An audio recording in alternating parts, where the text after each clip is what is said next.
Hey everyone, welcome back to what I want to be a quick episode of Nick's Drive. I want to show you guys how to do a compression test.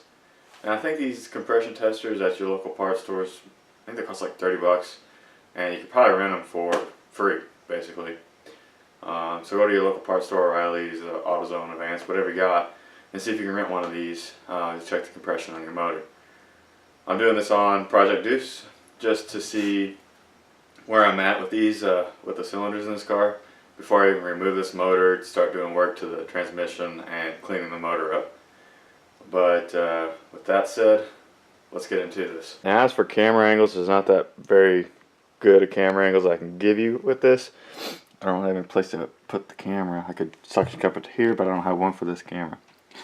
Now, as you can see, I've taken the spark plug grommet cover off, or whatever you want to call that. And, well, wrong place. And there's leaves and everything in there. Now I would have taken that off if there wasn't junk in here. I don't want any of this junk to get into my motor when I take these spark plugs out. So I'm going to go ahead and vacuum all this out and clean it up.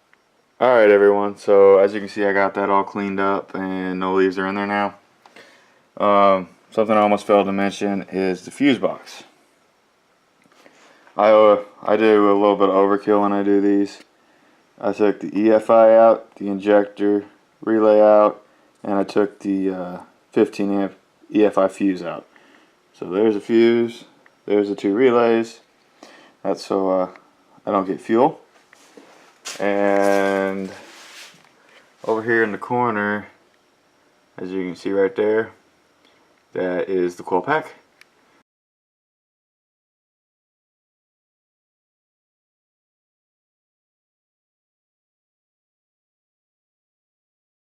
You got the spark plugs now. So I got my spark plug socket. I'm gonna go through and break all these loose. Make sure they all break loose.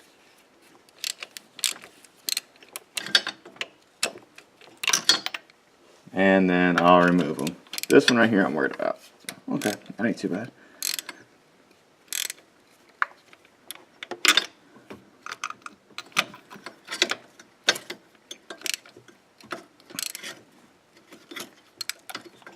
So, I'm going to remove all the spark plugs. Alright everyone, so I got the compression tester in the first cylinder. There it is. Got the wife getting ready to crank it, and we'll see what it can do.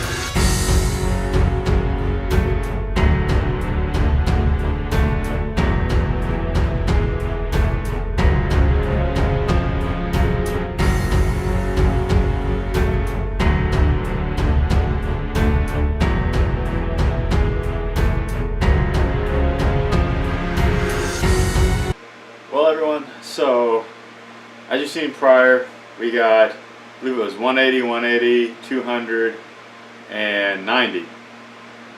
And 90 was on cylinder 3. Well, after thinking about it for a little while, we weren't opening the throttle. So, came back out here, opened the throttle up. We got 100 on the first crank, and then on the next crank, you know, we let the air out of it and then everything. And then on the next crank we got 120, and then 130, then 150. We couldn't get anything better than 150. So this motor in this car was sitting for about 3 months. So I'm thinking maybe one of the rings might have been stuck. So I ran some seafoam through the oil and through the vacuum lines. I don't know how smoky it is on the video in here, but it's still a little bit smoky. It was really bad. I got a picture of it right here. But anyways, so I've warmed the car up, ran some seafoam through it, and now we're going to check the compression hot. So let's get to that and see what we come up with.